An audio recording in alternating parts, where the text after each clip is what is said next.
Hi, this is Crypto Ice, and today I want to talk about the 5 most common crypto responses when you're trying to share this with friends. Okay, let's start with number one. Number one is lack of awareness in general. Okay, I'm going to have a myth attached to each one of these responses. So, myth one is that nobody knows what's going to happen. How many of us have used this excuse ourselves? I've used it before. Back in 2008, when the housing crisis happened, I happened to buy a house in 2007. I was just trying to do what everyone else does, buy a house. You know, it was the thing to do, right? And to make myself feel better, it's like, well, how did I know? How was I going to know? Well, the truth is, if you're looking close enough and you're doing research and you're listening to the right people. For instance, if I would have listened to Robert Kiyosaki, he predicted the 2008 crash, okay? And the warning signs were there. The debt, the printing of money, like we're seeing now with the Fed, you know, the overvalued housing market, right? All those things combined. So I no longer allow nobody knows what's going to happen to rule my life. I can have probabilities that I can look into to know things. Okay, so that's number one. And you have to realize we are so early in this space that truly know what's going to happen represent less than 1% of the world's population. So we're going to have to show a lot of patience to those that come in, and as we should. You know, we are very fortunate to, for whatever reason, have this awareness. So that's number one. Number two is trust issues. Now, the myth that goes with this one is that you can keep doing what hasn't worked and it will work next time. In other words, the definition of insanity, right? Keep doing the same thing over and over and expecting a different result. Okay, I'm a therapist. I tell my clients this all the time. They know it.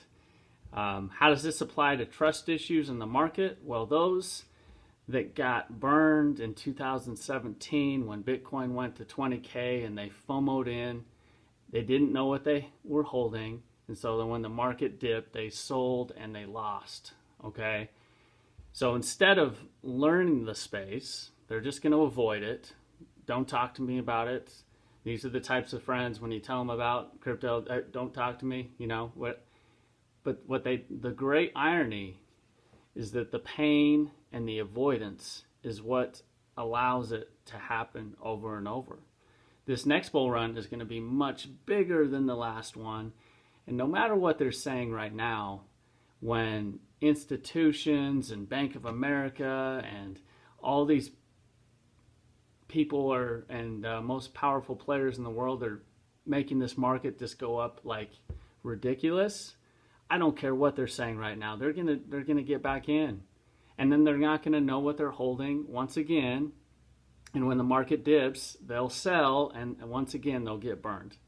So don't be that person, okay? This is one of the main reasons I decided to become a YouTuber. I want to help people that come into this space after this thing hits, okay? I want to help be one of those people to educate my friends, people in the community about how to make this market work for you.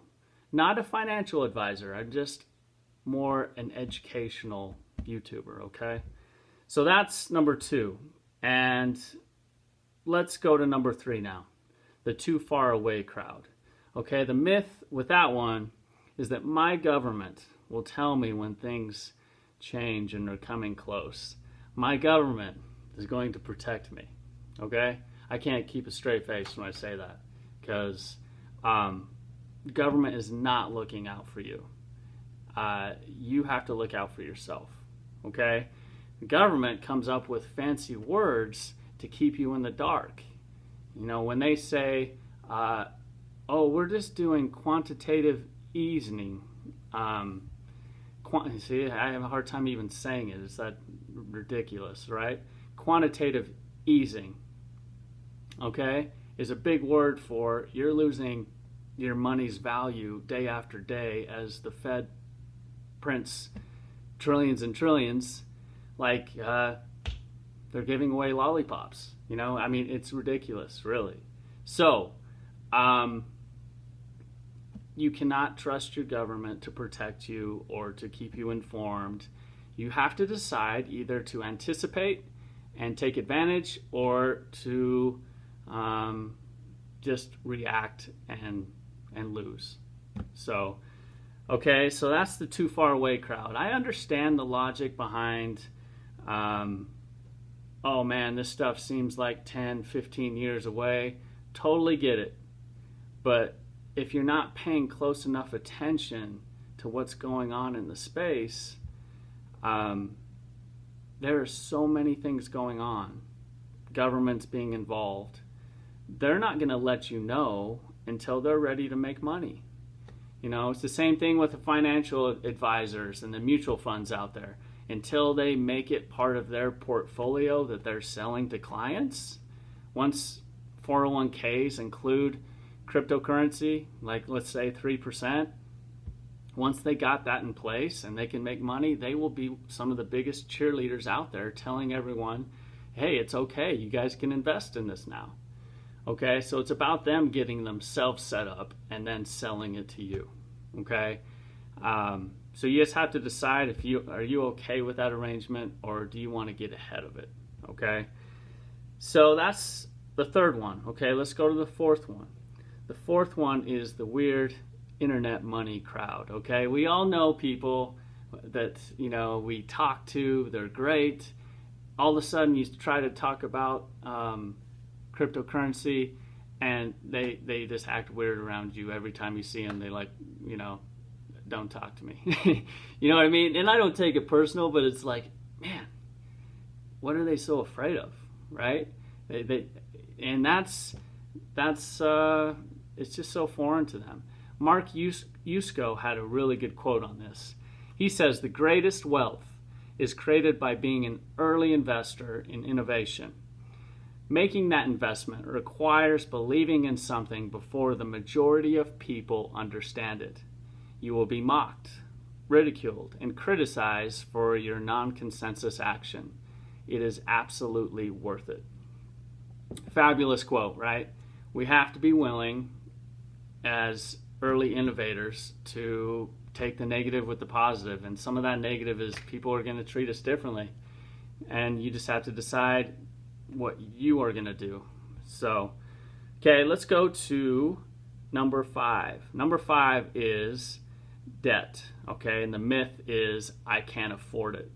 Now, that's very true for a lot of people. We have a ton of debt in this country, right? And I feel bad that they're missing out on this once-in-a-lifetime opportunity to invest and hedge against inflation. But more often than not, when they say I can't afford it, it's really more like they have this all or nothing thinking where I either invest thousands of dollars into this or I invest nothing.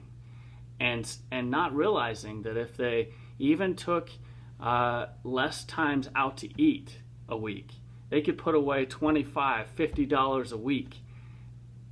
In this early environment, putting away $25, $50 a week until this thing goes off, that is going to be a significant amount of money if you have the vision of holding for like 5 years and you put it into the right digital asset, XRP in my opinion. Then you are then you're talking significant,